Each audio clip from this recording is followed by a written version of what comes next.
राधे राधे गुरु जी। गुरु जी, मेरा पूजा पाठ में मन नहीं लगता है। कहाँ लगता है? काम करने के लिए मन करता है, दिन भर यहाँ वहाँ। काम करो ना, पैसे कमाते हो? जी, कितना?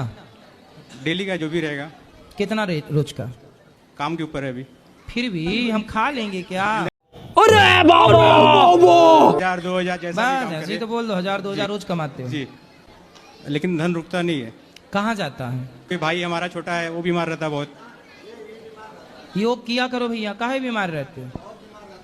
योग सभी करता हूँ, लेकिन मेरा मतलब प्रॉब्लम क्या हुआ था कि जो सुनो, अब ये हिसाब क्या चल रहा है मैं आपको समझा दूं। ऐसा है कि आप लोग पिछले जन्म में थे दोस्त, दोनों जन। एक ने खा लिया था एक का कर्जा, चुकाया नहीं था, तो इस जन्म में भाई बन के अब मेहनत तुम कर रहे हो, जा यहां रहा है। अच्छा